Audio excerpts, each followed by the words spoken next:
اور اسی لیے جب لوگ مجھ سے اکثر پوچھتے ہیں مولانا یہ مشکل ہے اور یہ مصیبت ہے اور یہ غم ہے اور یہ ہم ہے اور یہ درد ہے، یہ پریشانی ہے، تو میں ایک ہی بات کہتا ہوں کہ میں آپ کو وہ دعا بتا رہا ہوں جس سے کامل تر کوئی دعا ہو ہی نہیں سکتی.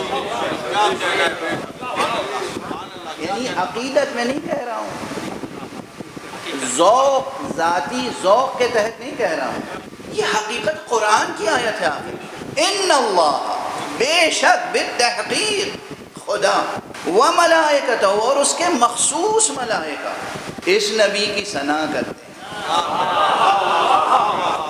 اس نبی پہ صلوات بھیجتے ہیں، اس نبی پہ درود بھیجتے ہیں. اے ایمان لانے والے، تم بھی صلوات بھیجا کرو، تم بھی ثنا، تم بھی.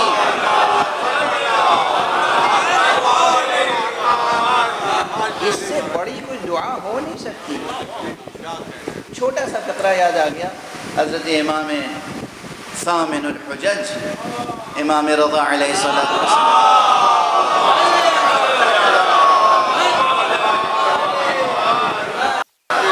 آپ نے ایک جگہ ایک دعا میں اس طرح سے ارشاد فرمایا ہے کہ اللہم صلی علی محمد و آل محمد، اور اس کے بعد وہ عبارت آگے بڑھتی ہے، وہ کہتے ہیں یا من شرف الصلاة بالصلاة علیک، اے وہ ہستی جس کے اوپر درود کے سبب سے یہ نماز باشرف ہوتی ہے.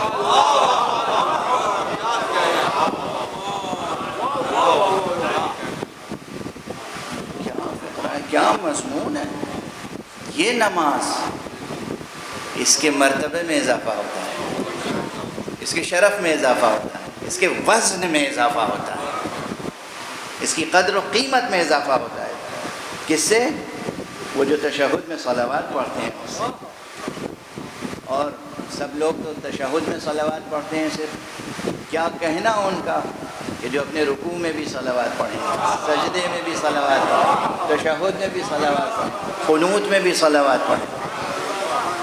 کتنی وزنی ہوگی وہ نماز. تو اگر جلدی نہ ہو، شرعی مجبوری نہ ہو، ذرا اطمینان سے نماز پڑھنے کا موقع ہو، تو صلوات ترک نہ کیجیے گا. نہ رکوع میں، نہ سجدے میں، نہ تشہد میں، نہ قنوت میں ایک صلوات پڑھ لیجیے گا.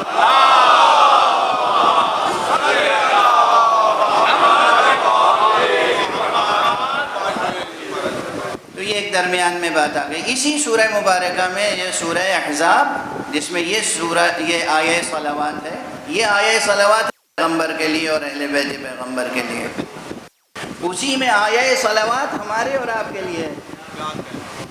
هو الذی یصلی علیکم وملائکتہ لیخرجکم من الظلمات الی النور. وہی ہے وہ پروردگار کہ وہ اور اس کے فرشتے تم پر رحمتیں نازل کرتے ہیں تاکہ تم ظلمتوں سے نکل کر نور تک پہنچو.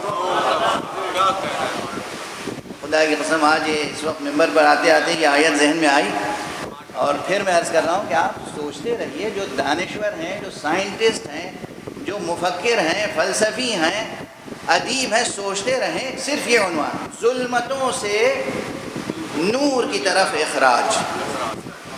کتنا ریاض فکر چاہیے، کیسی ریاضت فکر چاہیے، کتنی گہری سوچ درکار ہے، کتنی بلند سوچ درکار ہے.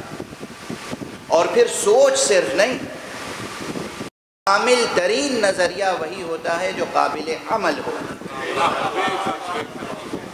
کامل ترین نظریہ وہی ہوتا ہے کہ جو انسان کی زندگی کو ایک مستحکم طرز حیات عطا کرے.